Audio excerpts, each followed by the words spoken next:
waxbarashadu waynoo wanaage waxbarashadu waynoo wanaage walaalayaalo wada ogaada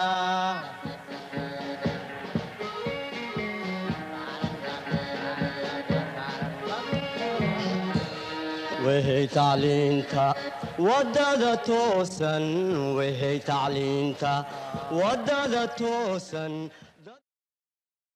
Chers élèves, aujourd'hui, nous allons faire le chapitre échantillonnage destiné pour les élèves des terminales ES, S et G. Dans ces chapitres échantillonnage, on a choisi les objectifs essentiels. Le premier objectif, déterminer un intervalle de fluctuation d'une fréquence. Deuxième objectif, prendre une décision sur une hypothèse avec une probabilité P connue.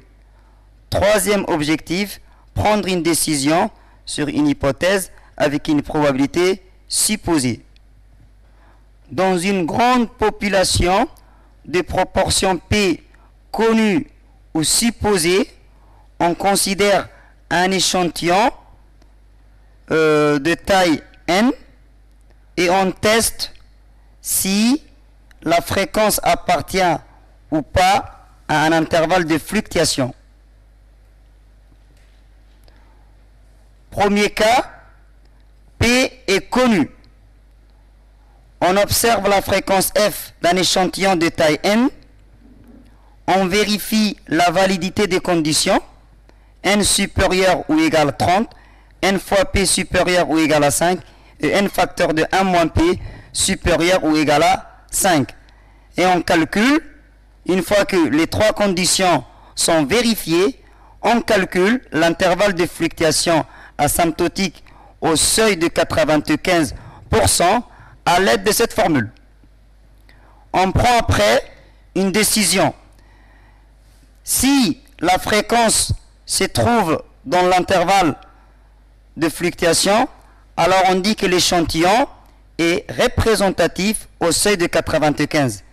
Si la fréquence n'appartient pas à cet intervalle de fluctuation, alors l'échantillon n'est pas représentatif au risque d'erreur de 5%. Deuxième cas, P est supposé.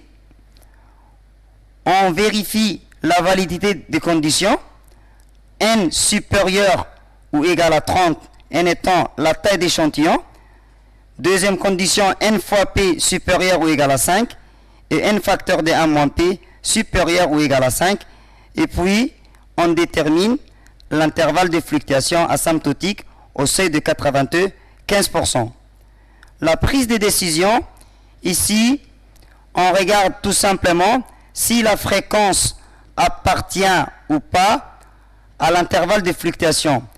Si la fréquence, elle se trouve dans cet intervalle, on dit qu'on accepte l'hypothèse de la proportion P. Si la fréquence n'appartient pas à cet intervalle de fluctuation, là on rejette l'hypothèse que la proportion est P, au risque d'erreur de 5%. Voici un exemple d'après Bac Blanc, ES et G, Djibouti 2018. Dans un lycée, on sait qu'il y a 62% des élèves des garçons. Le club d'efficience de ce lycée compte 80 élèves, dont 20 filles. La première question, déterminer un intervalle de fluctuation asymptotique au seuil de 95% de la fréquence des garçons du lycée. Ici, nous sommes dans le cas où la proportion est connue. P est de 62%. Proportion des garçons du lycée est de 62%. La proportion P est bien connue. La taille d'un échantillon ici, et N est égal à 80. Ici, la taille de l'échantillon et N est égal à 80. proportion des garçons P qui était connue est de 0,62.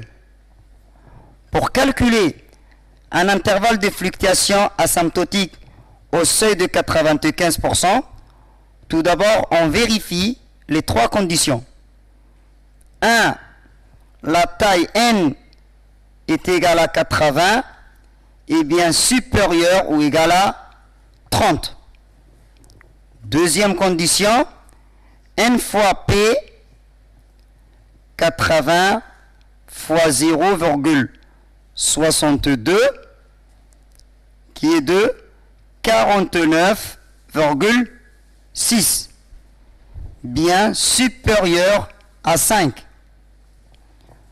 Troisième condition, n facteur 2, 1 moins p, qui est égal 80 fois 1 moins 0,62, qui donne 30,4, bien supérieur à 5.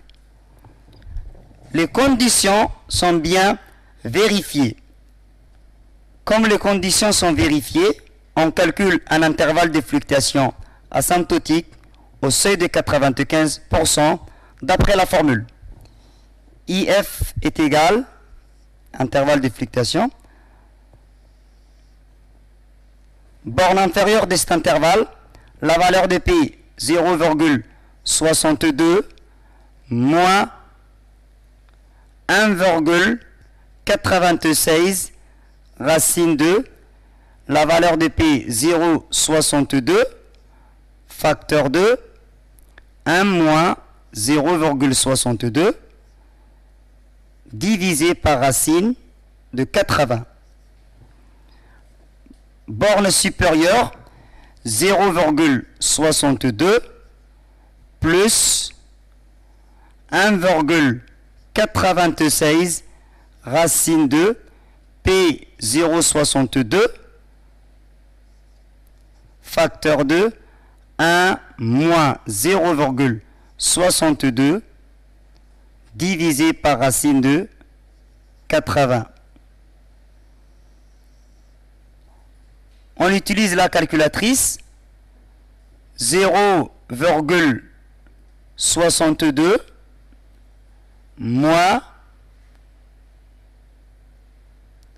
1,96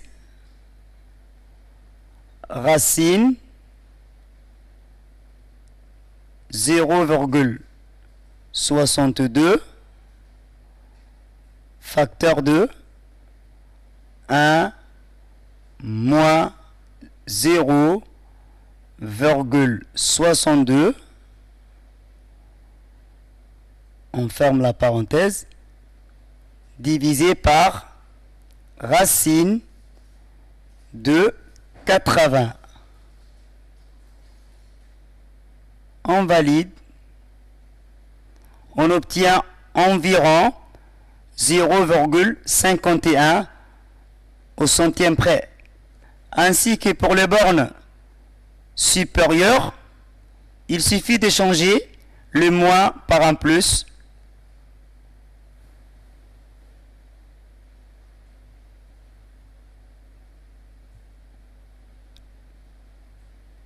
Puis on valide.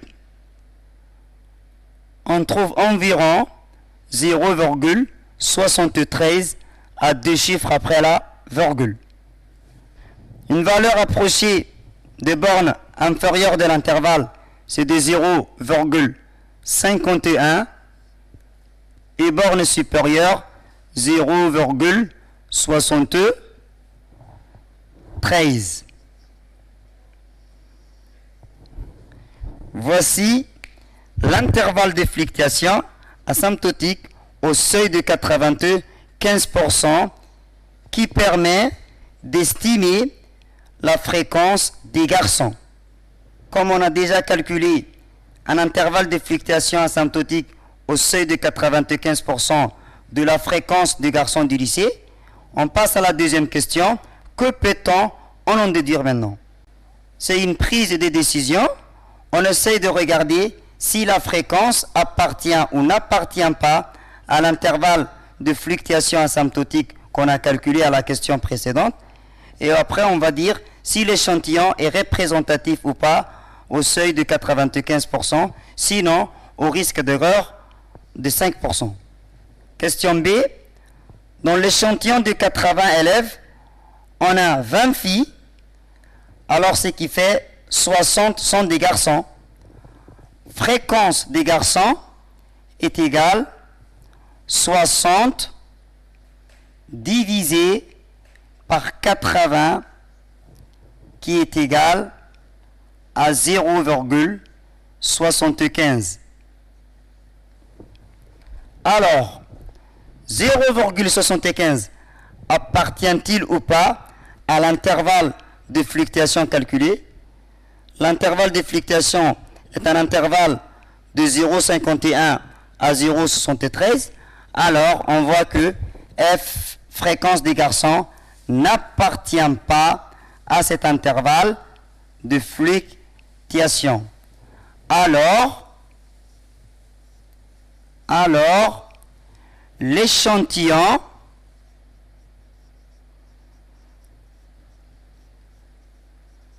l'échantillon du club n'est pas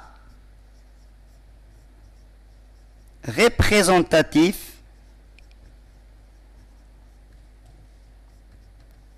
au risque d'erreur de 5%.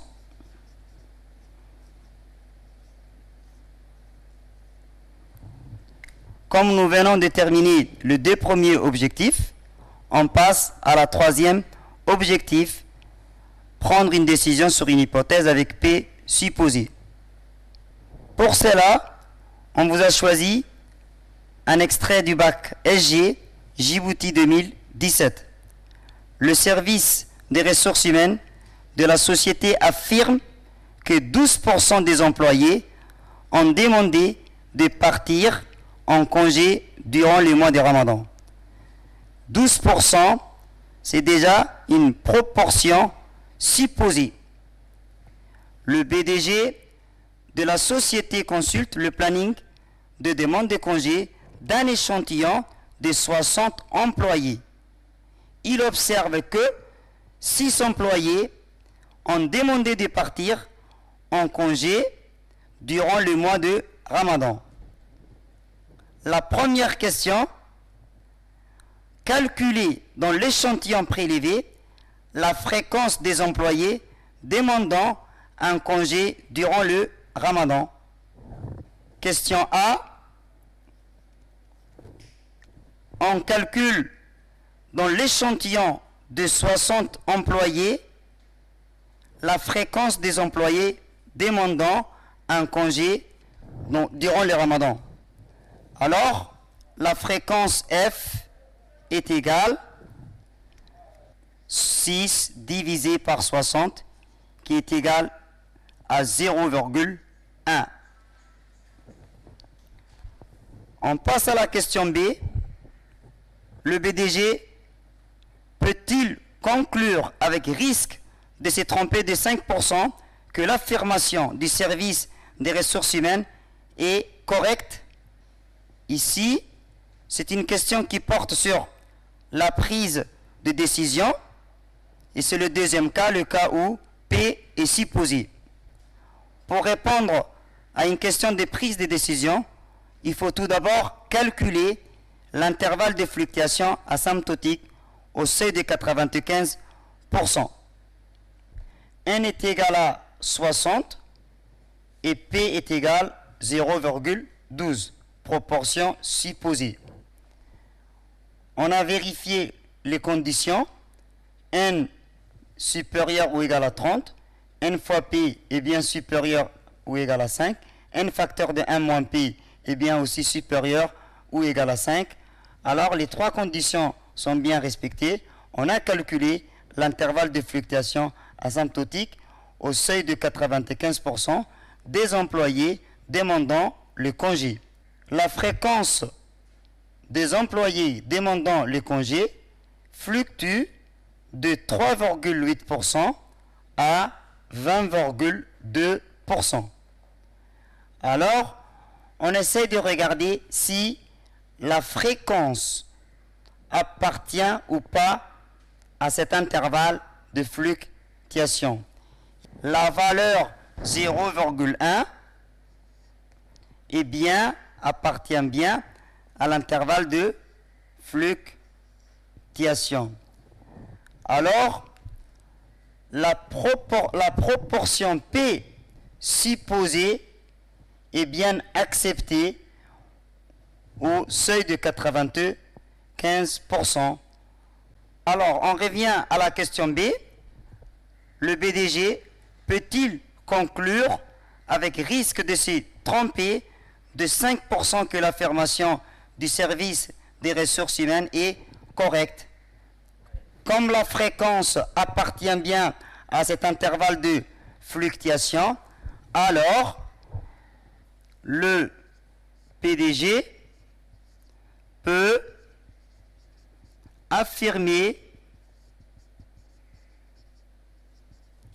que l'affirmation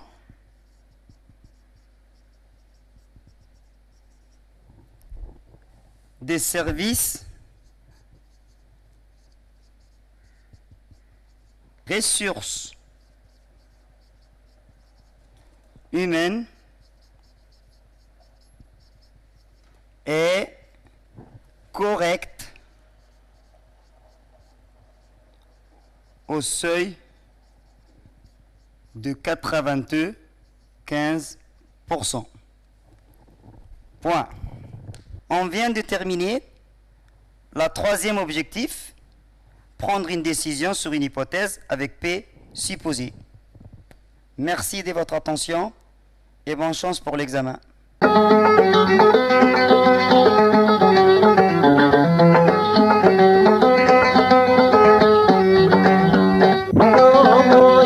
Bari tu bangga